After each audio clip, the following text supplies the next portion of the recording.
1គេឲ្យអនុគម y ស្មើនឹង 3 cos x នៅលើ 5 បូក 4 sin x ចូលរកតម្លៃតូចបំផុតនិងធំបំផុតនៃអនុគម y អញ្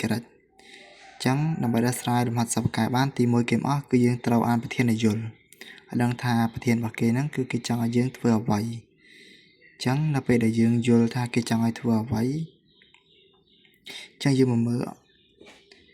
រកតម្លៃតូចបំផុតនិងធំបំផុតអញ្ចឹងពេលតូចបំផុតមានន័យថាវាអាចតូចជាងឬស្មើហើយធំបំផុត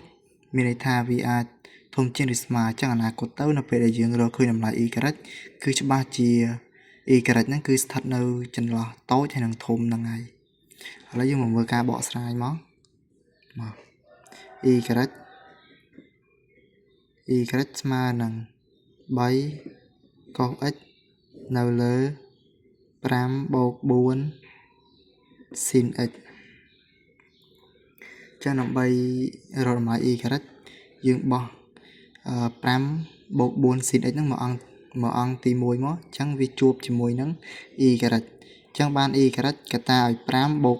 4 sin x ស្មើនឹង3 cos x ចឹងយើងគុណបញ្ចូលមកយក y គុណបញ្ចូលកន្សោមវិញហ្នឹងមកបាន 5y បូក 4y sin x ស្មើនឹង3 cos x ចឹង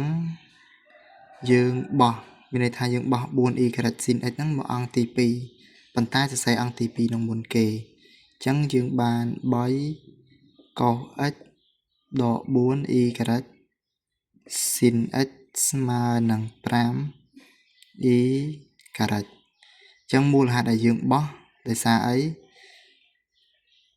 ប្រធានរបស់យើងគេថារកតម្លៃតូចបំផុតនិងធំបំផុតអញ្ចឹងបើតូចបំផុតនិងធំបំផុតមានន័យថាតម្លៃរបស់យើងហ្នឹងគឺជាវិសមភាពបើជាវិសមភាពយើងត្រូវគិតយើងត្រូវនឹកឃើញទៅដល់វិសមភាពរបស់យើងវាមានក c ស្វះវាមានក c am cm am hm អញ្ចឹងមកអញ្ចឹងយើងត្រូវគិតថាលំហាត់មួយហ្នឹងវាចូលវិសមភាពមួយណាដែលយើងអាចរកឃើញអញ្ចឹងលំហាត់មួយនេះយើងត្រូវប្រើវិសមភាព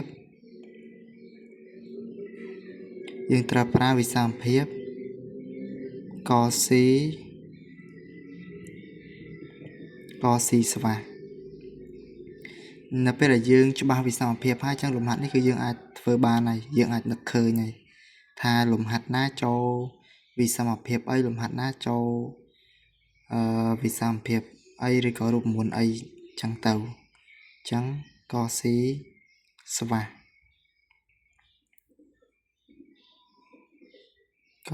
អញ្ចឹងមានន័យថាយើងយក3 cos x ដក 4y sin x ហ្នឹងយកមកក c ស្វះអញ្ចឹងបាននៅពេលដែលយើងយកវាមកប្រើតាមវិសមភាពមួយហ្នឹងគឺយើងត្រូវដាក់ប្រើតាមរូបមន្តរបស់យើងគឺតម្លៃដាច់ខាតនៃ3 cos x ដក 4y sin x បាត់តម្លៃដាច់ខាតវិញមកតូចជាងឬស្មើឬការ៉េនៃអញ្ចឹងយើងត្រូវយកមេគុណរបស់វាអញ្ចឹងបានមេគុណរបស់វាហ្នឹងយកមកលើកជាការ៉េមកអញ្ចឹងបាន3ការ៉េបូក 4y ក្តោបការ៉េអញ្ចឹង3 cos x ដក 4y sin x តូចជាងឬស្មើ9បូក 16y ការ៉េចឹងអានេះយើងតាមវាថាជាទំនាក់ទំនងទី2ហើយអានេះជាទំនាក់ទំនងទី1ចឹងយើងត្រូវយកទំនាក់ទំនងទី1ហ្នឹងយកទៅជួសក្នុងទំនាក់ទំនងទី2យកទៅជួសទំនាក់ទំនងទី2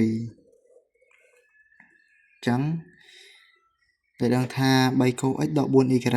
sin x ហ្នឹងស្មើ 5y ចឹងយកមកជំនួសទំនាក់ទំនងទី2មកអញ្ចឹងគឺតម្លៃដាច់ខាត 5y តូចជាងឬស្មើឬការ៉េនៃ9បូក 16y ការ៉េអញ្ចឹង គ្រប់តម្លៃដែលចេញពីតម្លៃដីខាតអាហ្នឹងគឺវាតែងតែវិជ្ជមានអញ្ចឹងបើវិជ្ជមានអញ្ចឹងធ្វើឲ្យគេទាញបាននៅពេលយើងលុបតម្លៃដីខាតហ្នឹងចេញគឺវាបាន5eការ៉ិតហ្នឹងតូចជាងឬស្មើឬការ៉េនៃ9បូក16eការ៉េហើយមួយទៀត 5eការ៉ិតហ្នឹងគឺធំជាងឬស្មើដកនេះដកឬការ៉េនៃ9បូក16eការ៉េអញ្ចឹងមូលហេតុដែលវាបានប៉ុណ្ណឹងអញ្ចឹងខ្ញុំបញ្យល់ឲ្យកាន់តែស៊ីជម្រៅឧទាហរណ៍តម្លៃដីខាតនៃ a តូចជាងឬស្មើឬក៏តូចជាង b អត់អីទេអញ្ចឹងនៅពេលដែលយើងលុបតម្លៃដីខាតបាននៅពេលដែលយើងលុបតម្លៃដីខាតចេញអញ្ចឹងមានន័យថា a ហ្នឹងគឺយើងត្រូវដាក់បូកដក a អញ្ចឹងបូកដក a តូចជាងឬស្មើ b ករណីបើសិនជា a វិជ្ជមានអញ្ចឹងមានន័យថា a តូចជាងឬស្មើ b បើសិនជា a ហ្នឹងអវិជ្ជមានដក a ហ្នឹងតូចជាងឬស្មើ 3 អញ្ចឹងយើងនាំឲ្យ a មកដល់ពេលដែលយើងបោះសញ្ញាដកមកអង្គទី2គឺវាបដូរទិសដៅតូចជាងឬស្មើទៅជាធំជាងឬស្មើដក 3 អញ្ចឹងនេះជាអ្វីដែលខ្ញុំបកស្រាយដល់ពេលយល់អាហ្នឹងហើយអញ្ចឹងអានេះគឺយើងអាចយល់ដែរគឺវាដូចគ្នាចឹងយើងយកអាទី1នេះហើយអាទី2នេះយកមកដោះស្រាយមកចឹងករណីទី1 5e ការ៉ិតតូចជាងឬស្មើឬ9បូក16e ការ៉េលើកអង្គសងខាងជាការ៉េមកបាន 25e ការ៉េតូចជាងឬស្មើ9បូក16e ការ៉េចឹងយើងទូទាត់មក 16e ការ៉េបោះមកបានដកគ្នាមកចង់បាន 9e ការ៉េតូចជាងឬស្មើ 9ចឹងនាំឲ្យ e ការ៉ិតតូចជាងឬស្មើបូកដក 1 ឥឡូវយើងទាញរកទី2មកទាញរកទី2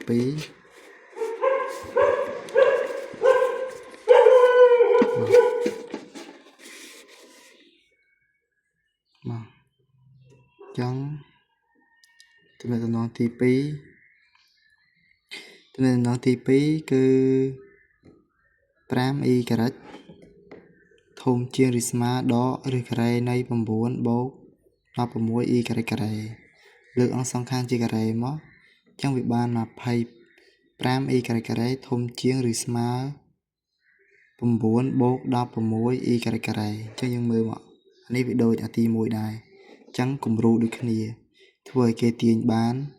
e ការ៉ិតហ្នឹងធំជាងឬស្មើបូកដក 1 ដែរចឹងទំនាក់ទំនងទី1មិញ e ការ៉ិតតូចជាងឬស្មើបូកដក 1 ហើយទំនាក់ទំនងទី2 e ការ៉ិតធំជាងឬស្មើបូកដក 1 អាមិញតូចជាងឥឡូវធំជាងអញ្ចឹងធ្វើឲ្យគេទាញបាន e ការ៉ិត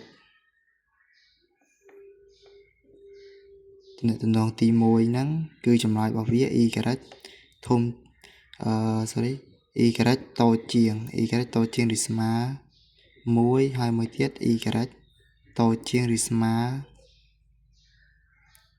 ដក 1 រីឯទំនាក់ទំនងទី2 e ការ៉ិតធំជាងឬស្មើ1ហើយ e ការ៉ិតធំជាងឬស្មើដក 1 អញ្ចឹងប្រធានរបស់យើងគេថាតូចបំផុតនិងធំបំផុតអញ្ចឹងមានន័យថា e ការ៉ិតគឺស្ថិតនៅចន្លោះពីតូចហើយនិងធំអញ្ចឹងធ្វើឲ្យគេទាញបានមកទាញបានដក 1 តូចជាងឬស្មើ e ការ៉ិ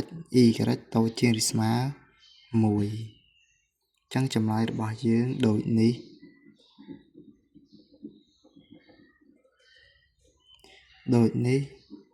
e ការ៉ិត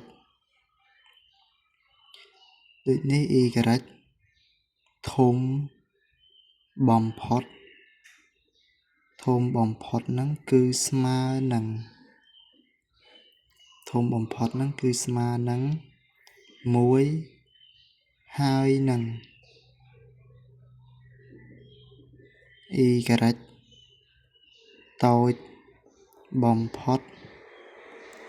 គឺស្មើនឹងដក1អញ្ចឹងចម្លើយរបស់យើងគឺស្មើប៉ុណ្ណឹងអញ្ចឹងបើសិនជាមានកន្លែងណាយល់អាចសួរបានអញ្ចឹងសូមអរគុណ